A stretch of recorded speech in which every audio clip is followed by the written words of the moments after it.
imagine you are having a dancing performance with a group of people on the stage in front of lots of audience.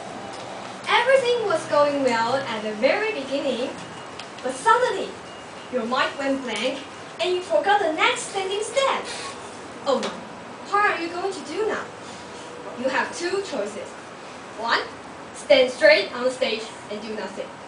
Two, pretend you are the solo until you remember the next step. Which one will be better? The second one, right? Yes. Why? Because your audience probably won't know you are not the solo at all. Ladies and gentlemen, today I'm going to share with you this special skill. Oh, sorry. Pretending. What? Are you saying that you are going to tell us how to be a fake person? No. I'm not going to do that. Sorry. I'm not going to do that. What I'm going to tell you is why it is sometimes better to pretend. Before I go into details, I would like to share an experience of myself with you. In 2009, I joined an event called the National Model United Nations. It was a meeting that college students from all over Taiwan gathered together to have a Model UN conference. This is a picture which was taken at that time. Does anyone know what I was doing? No one? I can tell you. I don't know either. This was my first time to join such an event, and I was quite nervous at that time.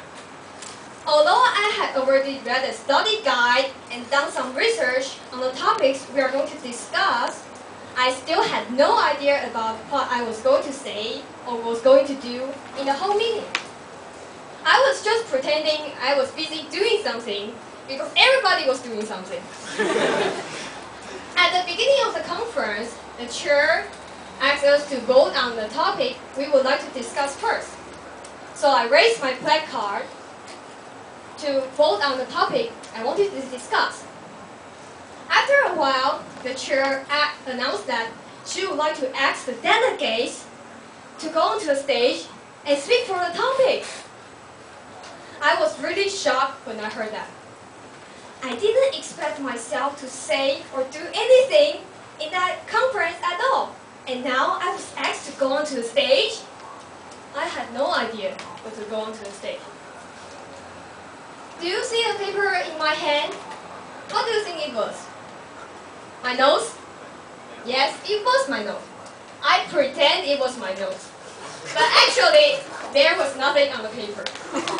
I brought a paper with me on the stage so that if I forgot or not knowing what to say on the stage, I can look at the paper and pretend that I was checking my notes. After speaking for 1 minute on the stage, I get the control back to the chair and go back to my seat.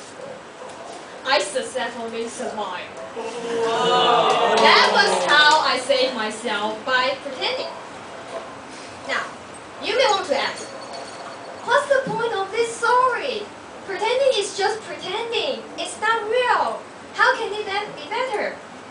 My dear friend, the point is not how you pretend or what you pretend to be, but what you learn from pretending. When we are afraid or lack of confidence, we tend to do nothing. But once we try to pretend that we can do anything, it's like stepping out of the comfort zone. We make our first step by pretending, gain the experience, and learn from it. That is how pretending becomes real. Indeed, this real method may not be able to work in every kind of situation. For example, you cannot pretend that you know the answers to your midterm exams if you didn't study at all. Although I wish I could. However, sometimes it is still better to pretend to do something than to do nothing. Take my experience as an example. If I didn't even try to pretend I knew what to say, I would probably embarrass myself in front of hundreds of people, and I would not like to join such a conference again. But I pretended I got a chance and experience to speak in a model conference. And next time, I may be able to do better and without pretending. We pretend, we learn, and we become. That is the procedure. If you don't know if you think you cannot do something, pretend you could. If you feel nervous on the stage, pretend you were not. If you forgot the script, pretend you didn't. It is true that we may not be able to pretend we can do everything, but it is still worth trying. After all, things will never become real if we don't even pretend it could. Now, I would like to end my speech with a question, and I believe that everybody knows the answer. If one day the EVP asks you to be a speaker or an IE and you think you can, what should you do? Pretend. Toastmasters will be